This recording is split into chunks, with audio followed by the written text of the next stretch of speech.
Welcome to this edition of SKNIS Week in Review. I'm Ian Richards.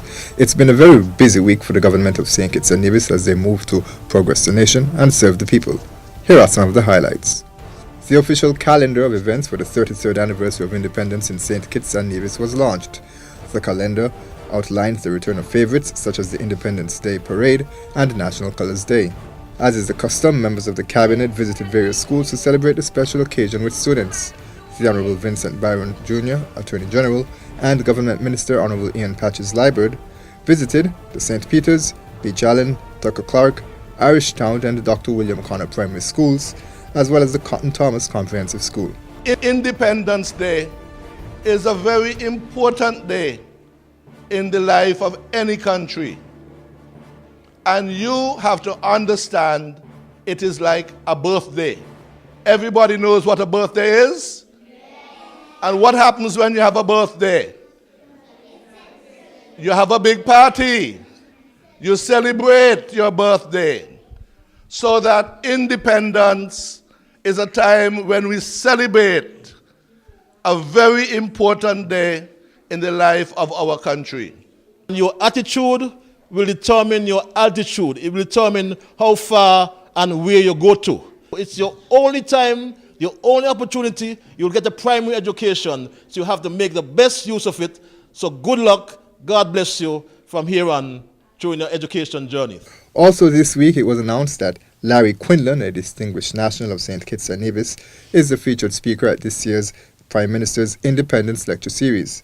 Mr. Quinlan is a principal at Deloitte LLP, and he serves as the Global Chief Information Officer there, and also he sits on Deloitte's U.S. Executive and Global Operating Committees.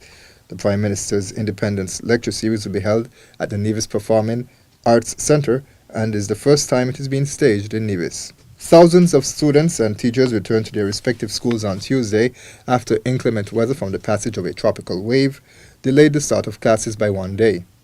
The theme for the 2016-2017 academic year is Education for All, Embrace Change, Secure the Future. Deputy Prime Minister and Minister of Education, the Honourable Sean Richards, spoke on the importance of the theme during a televised address. Sherima Matthew has more. What is essential to this theme is the challenges it places on teachers and administrators. How do we embrace and realize education for all? This theme implies and recognizes that it is the right of all who come within the confines of our classrooms to receive a quality education.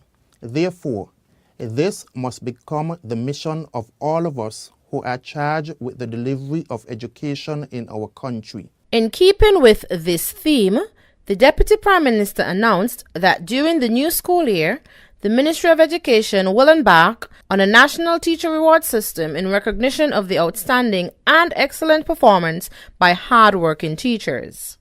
The teachers were challenged to do even more for the new academic year, and Minister Richards said he hoped that the reward system will serve as another source of motivation to drive teachers to give their best.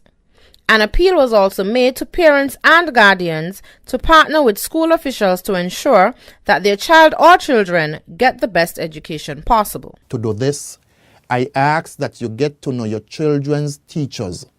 Visit the schools whenever the occasions arise, not only when there is a student-teacher conflict.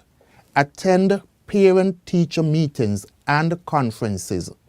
Volunteer to work with school fundraising and other school events, and get involved in your local PTA. Most importantly, demonstrate respect for your children's teachers and principals.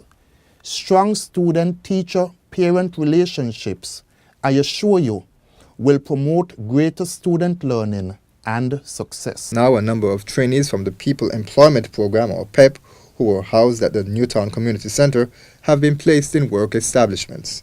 On Monday, Permanent Secretary in the Office of the Prime Minister, Osbert D'Souza, provided an update. Joel Cranston has more. Mr. D'Souza revealed that 21 of the 38 trainees in cosmetology has been assigned to cosmetology businesses. All 8 trainees in the early childhood development have been placed at the government early childhood training centers.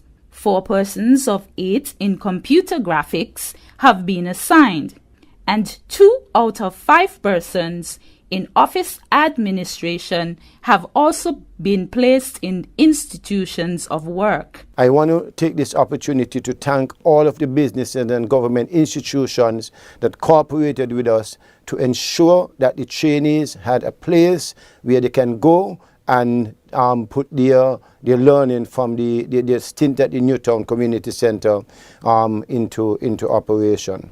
On September 1, after 3 years on the PEP, all trainees based at the Newtown Community Center were informed that they will finally be assigned where their skills can be better utilized within the workforce.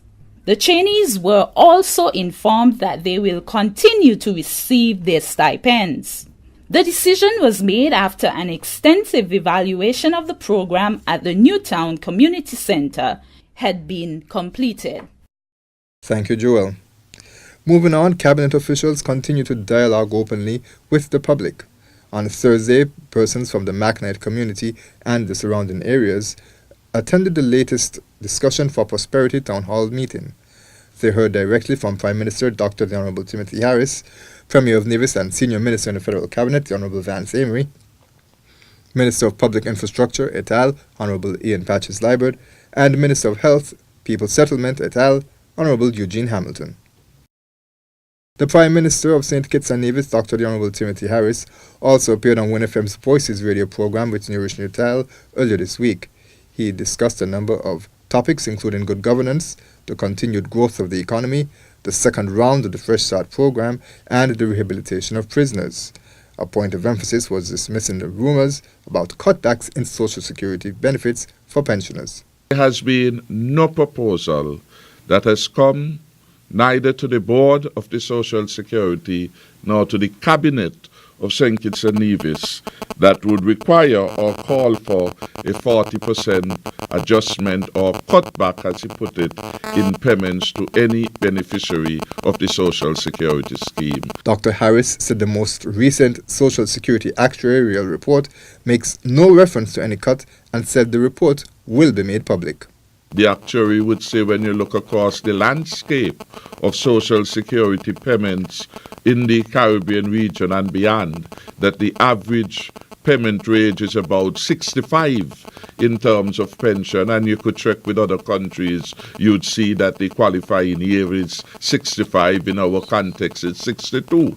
And so that reality, even the actuary has come to grips on and has recommended that if you were to adopt, because these are recommendations, that if one were to adopt that recommendation, one could consider still maintaining the option for persons to claim their benefits at 62, but at a reduced rate will the full pension become payable at 65. Leading a healthy lifestyle, particularly if you wish to enjoy that Social Security check at retirement age, is important.